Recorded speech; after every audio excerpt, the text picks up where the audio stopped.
I've had my surgery on Monday and today is Sunday. So I'm feeling pretty good, not too much pain.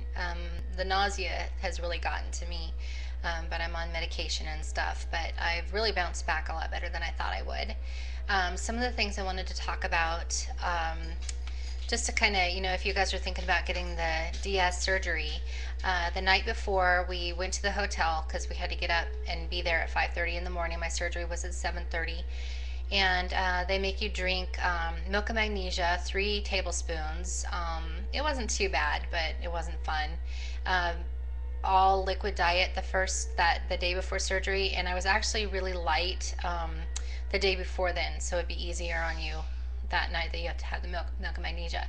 Um, the next morning you have to shower with antibacterial soap. You dress in probably whatever you want to come home without in the hospital, something loose and comfortable. And then let's see, they prep you, you go in, they weigh you. My highest weight was 340 pounds. I was dieting and trying to eat high protein and everything for a while, and I was 325 when they weighed me in the hospital. I want to warn everybody that afterwards you retain a lot of water, and I jumped up to 342 after my surgery before I left the hospital, which was very upsetting. But now I am down, let's see, 6 days, and I'm down to 321 again, so a little below what I used to be, and it's dropping really quick.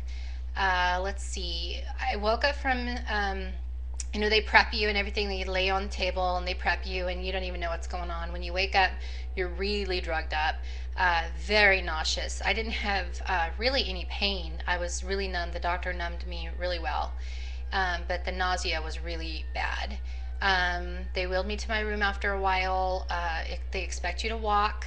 I was walking that evening. The pain wasn't that bad because you're still pretty numb, but the nausea was pretty awful. They give you medication for that because they don't want you throwing up or anything.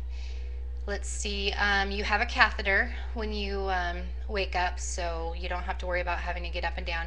And they also put these wraps on your calves, and they take turns squeezing your legs, so you don't get what are those, blood clots.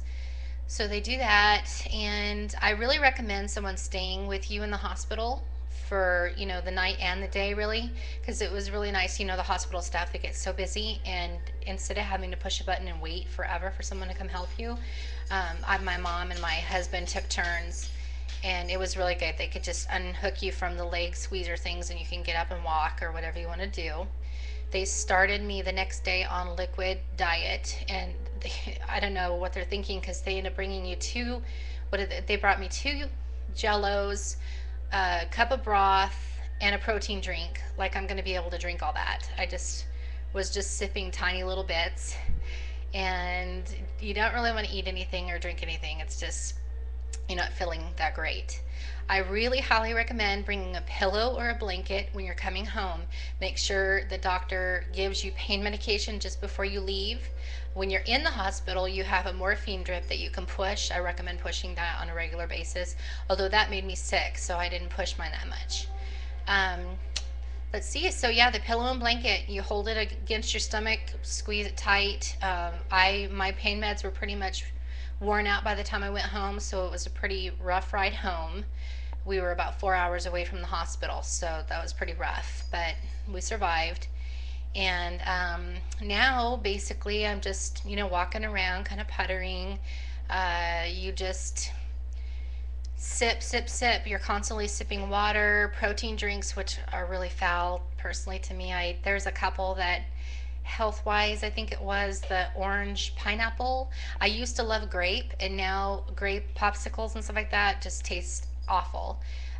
Sugar-free popsicles go down really well, so I've been having a lot of sugar-free popsicles, and that feels good on your stomach. Water, just sipping water. I've had a little bit of broth, but it tasted kind of yucky. You just got to kind of go with what your doctor says, and just kind of follow the rules. I think that was all I was going to tell everybody. Um, oh, one big thing. I thought and I've heard that people are not interested in food after you've had this surgery. That is totally not true with me.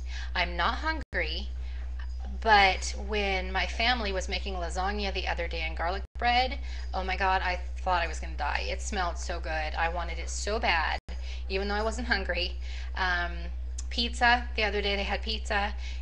I really strongly recommend getting out of the room if they're eating or cooking. Make them go out if they're eating something that you really like. Uh, because when you smell it, I don't know if you're going to be like me or like the others where it's just going to be horrible, but mine, it smells really good and you really want the food, but you can't eat. So that's tough.